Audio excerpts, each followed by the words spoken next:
ఒక PSU company order book 22,000 నుంచి 15,000 పడిపోయింది. సో ఇది నార్మల్గా అయితే సెల్ సిగ్నల్, ఆర్డర్ బుక్ పడిపోతే బిజినెస్ పడిపోతుందని అర్థం. కానీ కంపెనీ సేమ్ ఇయర్లో ప్రాఫిట్స్ చూపిస్తుంది. ఆల్మోస్ట్ 50% ప్రాఫిట్స్ చూపించింది.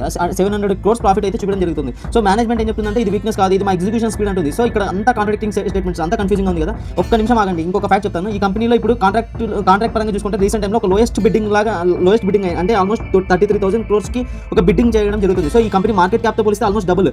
సో ఒక ఆర్డర్ కరెంట్ మార్కెట్ క్యాప్ అంటే డబుల్ ఆర్డర్ అని చెప్పి అర్థం చేసుకోవచ్చు మనం. సో ఇండియాకి మనకి కావాల్సిన యుద్ధానికి రిలేటెడ్గా అన్ని వెసిల్స్ కానీ వార్షిప్స్ కానీ ప్రతి ఒక్కటి ఈ కంపెనీ డెలివరీ చేస్తుంది. సో ఇప్పుడు ఈ కంపెనీ చరిత్ర ప్రకారం చూసుకుంటే ఆల్మోస్ట్ 92 years చరిత్ర ఉంది. అండ్ గవర్నమెంట్ ఆఫ్ ఇండియాకి చాలా వెపన్స్ అయితే డెలివరీ చేసింది. అండ్ 1100 వార్షిప్స్ కూడా డెవలప్ చేసి డెలివరీ చేసింది మన యుద్ధానికి, మన ఇండియన్ ఆర్మీకి. సో ఇది కంప్లీట్గా డీప్ డైవ్ చేసుకుందాం ఈరోజు. సో ఫస్ట్ ఏంటంటే మనకి ఈ కంపెనీకి రీసెంట్ టైంలో వచ్చిన గేమ్ చేంజింగ్ మూవ్మెంట్ ఏంటి? సో 33,000 crores ఒక డీల్ గవర్నమెంట్ నుంచి వచ్చింది. సో ఒక ఆర్డర్ విలువ ఆల్మోస్ట్ 33,000 crores. సో నెక్స్ట్ అట్లాంటి ఆర్డర్స్ ఫ్యూచర్లో రాబోతున్నాయి. సో అందుకే రీసెంట్ టైంలో ఒక బజ్ అయితే ఏర్పడడం చూస్తున్నాం. సెకండ్ వచ్చేసి ఇండియాస్లోనే లార్జెస్ట్ ఫారిన్ వార్షిప్గా వీళ్ళు ఆల్రెడీ మనకి ఉన్నారు. సో ఇప్పుడు వీళ్ళు ఏం చేస్తున్నారంటే డొమెస్టిక్ కాకుండా ఎక్స్పోర్ట్ ఆర్డర్ కూడా రీసెంట్ టైంలో రావడం జరుగుతుంది. సో దాని రిలేటెడ్ ఎక్స్పోర్ట్స్ రిలేటెడ్ కొద్దిగా అప్డేట్స్ అయితే ఉన్నాయి. అండ్ థర్డ్ పాయింట్ ఏంటంటే రీసెంట్ టైంలో మనం చూస్తే ఆల్మోస్ట్ 3,600 స్టాక్ ప్రైస్ వెళ్ళిపోయింది. అండ్ తర్వాత 2,000 స్టాక్ ప్రైస్ వచ్చింది ఆల్మోస్ట్ 50% కరెక్షన్తో. సో ఇప్పుడు ఇక్కడ ఆల్మోస్ట్ బేస్ అయితే ఫామ్ చేసింది 2,600 to 2,700. సో స్ట్రాంగ్ బేస్ అయితే ఫామ్ చేసింది. సో అందుకోసం ఈ వీడియో చేయడం అయితే జరుగుతుంది. సో కంపెనీ పరంగా చూసుకుంటే 92 years కంపెనీ ఉంది. సో 1934లో బ్రిటిష్ టైంలో ఇది స్టార్ట్ చేసినారు కోల్కతాలో. సో అప్పటి నుంచి వీళ్ళు కంపెనీ ఎక్స్పాండ్ చేస్తూ వచ్చినారు. సో 2018లో మనకి ఐపీఓ వచ్చింది. ఐపీఓ ప్రైస్ ఆల్మోస్ట్ 120 rupees, కానీ ఇప్పుడు ఆల్మోస్ట్ 20 times రిటర్న్ ఇచ్చింది కంపెనీ.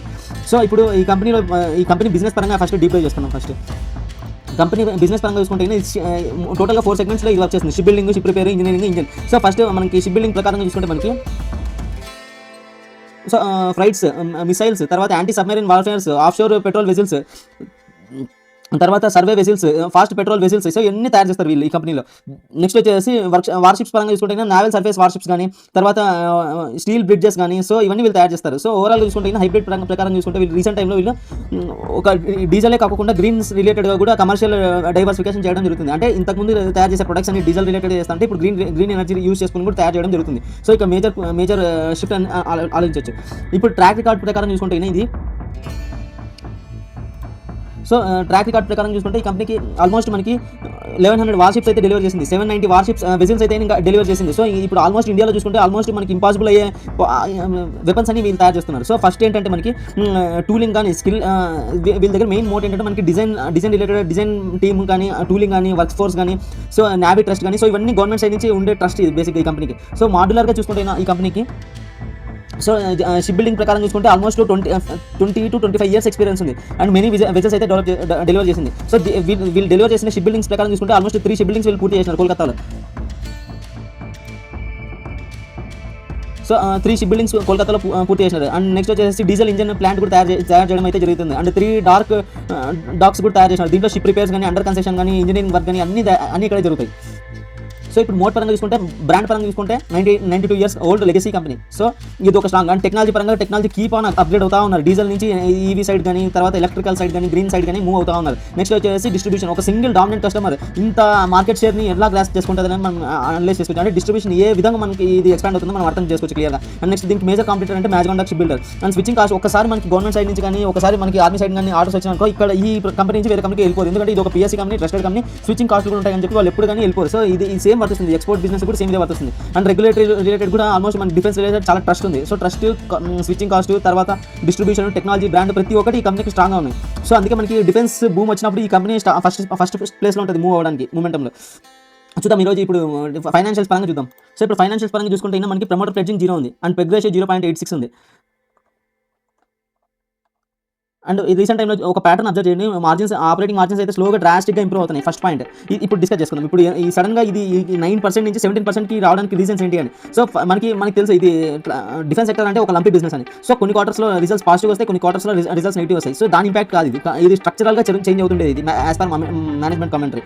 సో ఫస్ట్ ఏంటంటే మనకి మేనేజ్మెంట్ సైడ్ నుంచి వస్తుంది ఏంటంటే మనకి so warships projects and duration అనేది మినిమం 3 to 5 years ఉంటుంది. ఒక worship construction, project design, development, maintenance అంతా కంప్లీట్. సో ప్రాజెక్ట్ కంప్లీషన్ స్టేజ్లో ఉన్నప్పుడు యాక్చువల్ కాస్ట్ తెలుస్తుంది. అంటే స్టార్టింగ్ స్టేజ్లో ఉన్నప్పుడు ఒక రఫ్ ఎస్టిమేషన్ మాత్రమే ఉంటుంది అని చెప్పి మేనేజ్మెంట్ క్లియర్గా చెప్పడం జరుగుతుంది. సో గతంలో మనకి కన్సర్వేటివ్గా ఇక్కడ ఏదైతే మనకి 9%, 13% ఇచ్చినారో ఒక కన్సర్వేటివ్గా చెప్పడం జరుగుతుంది. కానీ ఇది క్లియర్ యాక్చువల్ నెంబర్స్ అయితే కాదు. సో ఇప్పుడు వచ్చిన 17 యాక్చువల్ నెంబర్స్ అని చెప్పి చెప్తున్నారు. సో ఇప్పుడు ఎక్సెస్గా ఉంటే మేము ఇక్కడ చేంజ్ చేస్తాము, రివర్స్ చేస్తామని చెప్పి చెప్తున్నారు. సో ఇక్కడ ఇంతకుముందు ఉండే లివరేజ్ ఇక్కడ ప్రెసెంట్ ఇప్పటి నుంచి స్ట్రక్చరల్గా మనం ఫైనాన్షియల్స్లో చూడబోతున్నాం.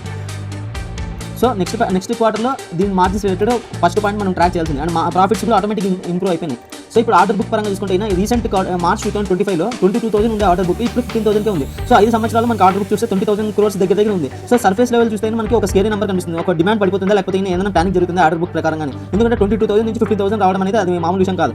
సో మేనేజ్మెంట్ సైడ్ వాళ్ళు చెప్తున్నది దాని ప్రకారం చూస్తే మనకి ఎగ్జిక్యూషన్ స్పీడ్ వల్ల మనకి FY26లో 8 షిప్స్ మనకి ఇయర్లో 8 షిప్స్ డెలివరీ అయిపోతాయి. సో 1.5 ఒకటిన్నర నెలకి ఒక రికార్డ్ బేస్లో మేము డెలివరీ చేస్తున్నామని చెప్తున్నాము. ఒక షిప్ లాంచ్ చేస్తున్నాము అండ్ తర్వాత 19 ప్లాట్ఫామ్స్ తయారు చేస్తున్నాము అండ్ 13 హైబ్రిడ్ ఫెరారీస్ డెవలప్ చేస్తున్నాము. సో ఇవన్నీ మనకి కంపెనీ ఆర్డర్ బుక్లో కొత్తగా యాడ్ అయ్యే ఐటమ్స్ అని చెప్తున్నారు. సో ఇవన్నీ స్పీడ్గా ఎగ్జిక్యూట్ అవ్వడం వల్ల మనకు తగ్గిపోతున్నాయని చెప్పడం జరుగుతుంది. సో ఇప్పుడు ఓవరాల్ తీసుకుంటే కరెంట్ ఆర్డర్ బుక్ 9 ప్రాజెక్ట్స్ ఉన్నాయి, 39 ప్లాట్ఫామ్స్లో చేయాలి అండ్ 95% షిప్ బిల్డింగ్ అంటే ఆల్మోస్ట్ ఎంత 12,000 crores ఒక 1 yearలో FY26 ఎండింగ్ కల్లా 12,000 crores షిప్ బిల్డింగ్ కాంట్రాక్ట్స్ అయితే పూర్తి చేయాల్సింది. సో దాంతోపాటు అడిషనల్గా వీళ్ళు చేయాల్సింది ఏంటంటే F-17 ఫ్రాగేట్స్ అండ్ ఇంజనీరింగ్ వర్క్స్ ఇవన్నీ కంప్లీట్ చేయాలని చెప్తున్నారు.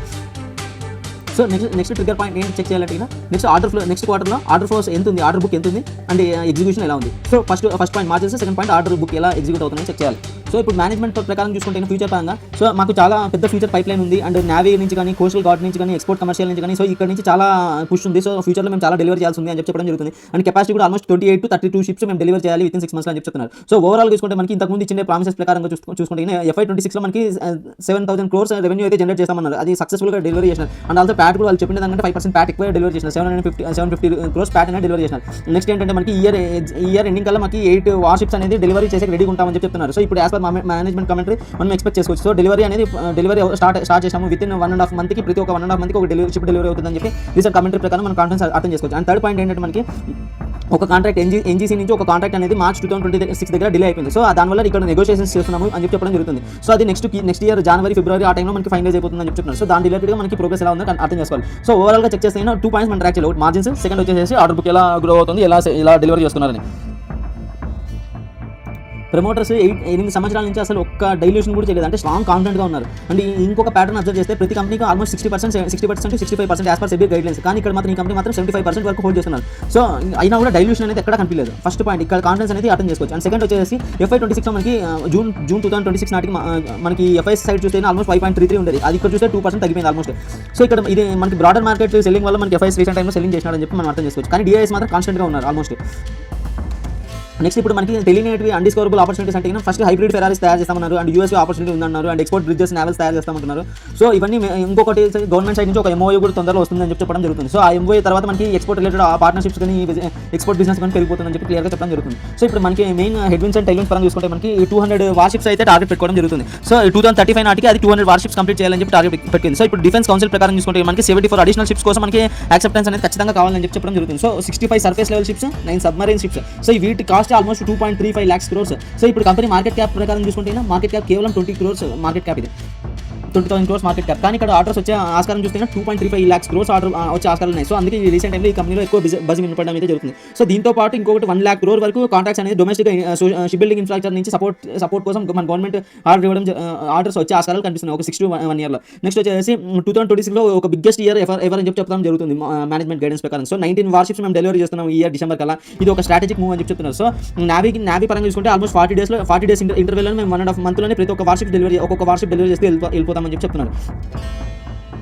సో నెక్స్ట్ వచ్చేసి సెక్టార్ పరంగా చూసుకుంటే మ్యాజికాన్ డాక్ చూస్తే 75 సబ్మరీన్స్ డెలివరీ చేస్తుంది. కానీ ఈ order book 1 crore order book ఉంది, అది FY27 నాటికి. సో అదేవిధంగా కొచ్చిన్ షిప్ యార్డ్ చూసుకుంటే almost air craft plus MRO, so వాటి రిలేటెడ్ మల్టీ స్ట్రక్చరల్ సైకిల్ అయితే నడుస్తుంది. సో ఈ కంపెనీ మాత్రం గవర్నమెంట్ సైడ్ నుంచి పుష్ ఉంది, ఎక్స్పోర్ట్ సైడ్ నుంచి పుష్ ఉంది అండ్ జియో పొలిటికల్గా దీనికి స్ట్రక్చరల్గా చేంజ్ ఉంది.